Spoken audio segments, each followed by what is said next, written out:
Les amis, si vous seriez amené à choisir en termes de graphisme, mais vraiment pur graphisme, quel serait le plus beau logo d'après vous des plus grands clubs européens comme mondiaux finalement?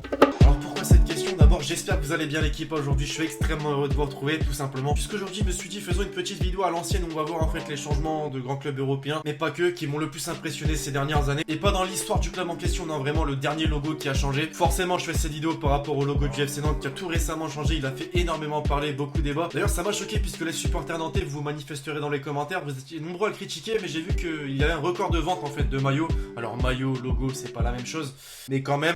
Alors vous avez vu forcément quelques écussons sur la miniature de la vidéo, mais dès à présent, mettez-moi dans les commentaires la team des changements de logo qui vous ont impressionné ces toutes dernières années. Et finalement, ça devient une mode dans le football, sincèrement. Rapidement, avant d'entrer dans le vif du sujet, je vous rappelle que la vidéo du jour est sponsorisée par OneFootball, l'application number one sur le sujet qui te permet de suivre l'actualité du foot, le mercato, les statistiques, le classement, la Coupe du Monde féminine, tout ça gratuitement, c'est dispo dans la description. Les amis, très rapidement avant de commencer le petit service habituel, mais surtout puisqu'il faut y penser, ça aide énormément. Le petit pouce bleu, bien évidemment, on va se fixer un petit objectif, celui d'atteindre encore une fois la barre des 4000 likes avant minuit ce soir. Certains me reprochent encore le fait de demander, mais en fait j'estime que ça coûte rien, c'est gratuit, et ça vous y fait penser surtout. Alors merci encore une fois à tous ceux qui vont contribuer, bonne vidéo à tous.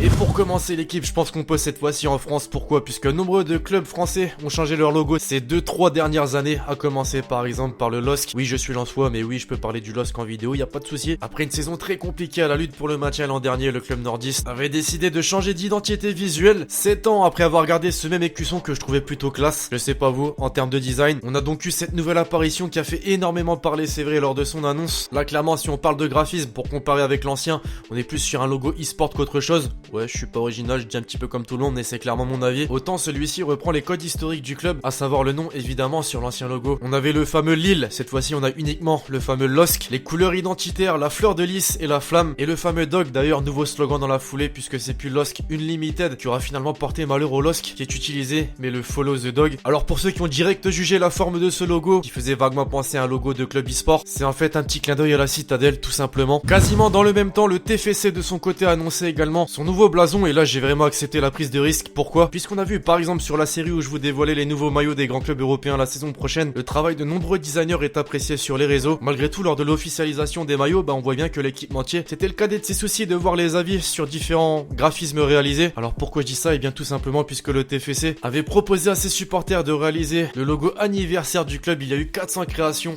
reçues et c'est Julien Labazui, je sais pas si j'ai bien prononcé, qui a été choisi. Un logo qui de base ressemblait à ça, mais qui a été épuré par la suite par le club justement pour en faire son numéro 1. Et ça, sincèrement, il faudrait vraiment en prendre exemple. Et après tout, si on juge le graphisme sans être fan du TFC, il est pas dégueu. Et il y a même plus de références historiques à Toulouse. Concrètement, rien à dire. 2 ans auparavant, en 2016 plus particulièrement, c'était le Stade Malherbe de Caen qui a annoncé son nouveau logo. Une nouvelle fois, il a surpris un petit peu tout le monde puisque cette légendaire forme arrondie utilisée depuis tant d'années a disparu tout simplement. Et on retrouve un logo plus traditionnel entre guillemets en forme de triangle, l'apparition d'une tête de viking au centre de l'écusson, la date de la création du club, les couleurs identitaires et forcément Stade Malherbe de Caen, écrit de 2 couleurs différentes. Alors si on parle de graphisme pur et simple la team, comment est-ce que vous le jugeriez ce logo? Personnellement, je vais pas dire qu'il est éclaté, mais on va dire qu'il est bof, il manque un peu de profondeur. Malgré tout, on est sur du moderne, beaucoup plus moderne même que l'ancien. Cette année, désormais les amis, alors oui, t'as remarqué très certainement que j'ai un ton de voix très différent, et c'est normal puisque cette vidéo était déjà tournée, mais l'en avant Guingamp s'est dit, bon allez, on va l'emmerder, on va sortir un tout nouveau logo, alors que sa vidéo est déjà tournée. En vrai non, pas du tout, je suis carrément le cadet de leur souci. L'en avant Guingamp donc les amis met fin à cette forme rectangulaire utilisée depuis 20 ans maintenant, puisqu'on leur retrouve désormais une forme d'un blason classique, tout simplement. Pour le réaliser et pour reprendre les propos des dirigeants du club, ils se sont inspirés du logo de 1972-1973, saison où le club, alors en division régionale, parvenait à éliminer 4 formations de D2 en Coupe de France. Encore une fois, certes, la forme change, mais les couleurs historiques, les 3 lettres de l'en avant Guingamp, la date de création, 1912, et le triskel, très important, les Bretons, on sait de quoi ça parle, sont toujours présents. Il s'agit donc, pour la petite anecdote, du 6e logo de l'histoire de l'en avant Guingamp. Pour vous donner mon point de vue, et je pense qu'on va tous avoir le même, on n'est pas sur un changement très flagrant,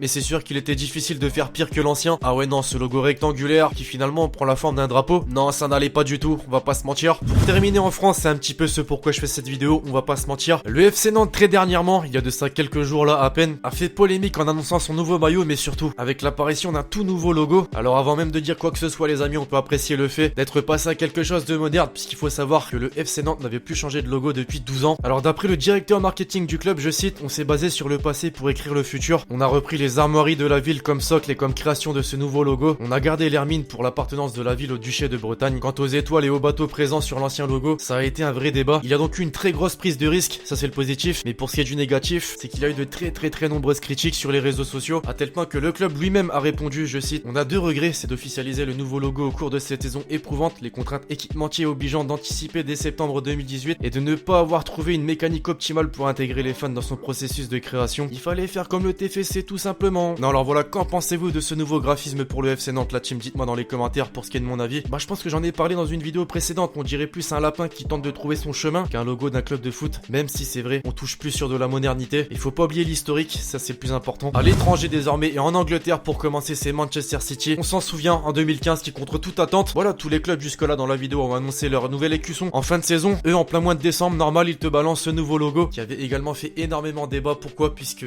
celui-ci délaisse en fait l'aigle, emblème de la ville, qui était présent sur l'ancien logo que je préférais. Voilà, je vous dis directement, l'ancien, c'était une masterclass, c'est mon point de vue. Malgré tout, il reste historique puisqu'il s'inspire en fait d'un des logos utilisés lors de la période 1972-1997, avec un fameux navire en or à 3 mâts, ainsi qu'une rose du Lancashire, la date de création du club, la forme ronde. Bref, il est pas dégueu, même historique, mais j'ai préféré celui juste avant. Les amis, si je vous dis Leeds United, t'as forcément quelqu'un qui te vient en tête. Marcelo Bielsa bien évidemment, et sa glacière. Bon, malheureusement pour lui, pas de première ligue avec son club la saison prochaine puisqu'il a perdu en playoff contre Aston Villa. Mais le club anglais, les amis, en début de saison aurait très bien pu avoir l'apparition d'un tout nouveau logo, puisque la saison dernière, la direction du club contre toute attente annonçait ce nouveau logo. Seul souci, t'as remarqué que cette saison il n'était pas présent sur le maillot. Pourquoi? Puisqu'il y a eu tellement de mécontentement de la part des supporters. Pour preuve, à une pétition en ligne signée par 70 000 personnes a poussé dans la foulée le directeur général du club à dire, je cite, nous mettons les supporters au cœur de tout ce que nous faisons et nous sommes ici pour les rendre fiers. Et d'après les commentaires que nous avons reçus, il est évident que vous n'êtes pas satisfaits. Nous voulons travailler avec vous, les fans, afin de créer une identité dont vous serez fiers. Nous vous communiquerons bientôt de nouvelles informations afin de vous annoncer les démarches à suivre pour être impliqué dans le nouveau processus de création. Et depuis,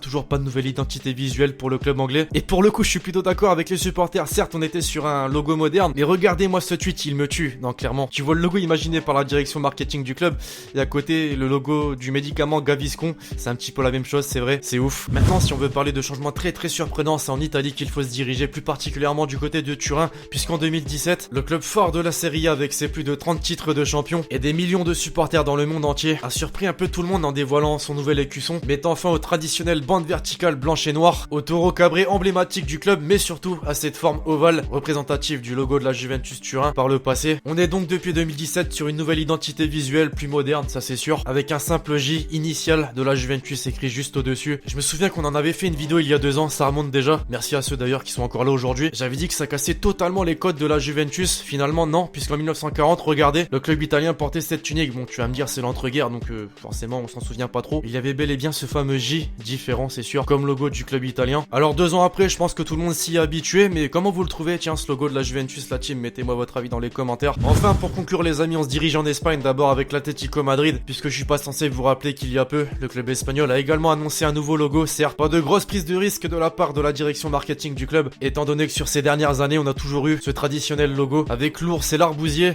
le symbole de la capitale espagnole, les 7 étoiles, cher au drapeau de la communauté de Madrid. On a juste eu des contours plus raffinés et arrondis, un bleu aussi plus foncé que le précédent, comme quoi c'est la mode désormais, on veut de plus en plus toucher dans la modernité, et ce même pour un logo simple de club. Enfin, pour terminer la team, il y a quelques jours, le Barça a annoncé un maillot plutôt flagrant, qui a surpris un petit peu tout le monde, à carreaux, rouge et bleu, reprenant donc les couleurs du club, faisant penser à un ancien maillot utilisé, mais qui a fait beaucoup parler, et en mal. En plus de cette nouveauté, il faut savoir que la saison prochaine, le club catalan aura un tout nouveau logo sur son maillot, puisqu'en septembre 2018, cette vidéo sortait sur les réseaux sociaux du club espagnol, vidéo dans laquelle en fait on voit la disparition des lettres FCB sur le logo du club espagnol, et c'est tout, voilà, allez au revoir. Non, en fait voilà, c'est simple, il y a juste ce changement pour la saison prochaine, alors je pense pas que ça va créer débat, dites-moi dans les commentaires comment est-ce que vous le trouvez. Bref, voilà l'équipage, c'est tout pour cette vidéo sur les changements impressionnants parfois de logo des grands clubs européens. Grand club européen, c'est un grand mot pour certains. J'espère qu'elle vous aura plu, je compte sur vous, c'est le cas, pour lâcher le gros pouce bleu, puis d'ici là, on se retrouve très vite sur la chaîne pour de nouvelles vidéos. C'était Lexchi, ciao ciao.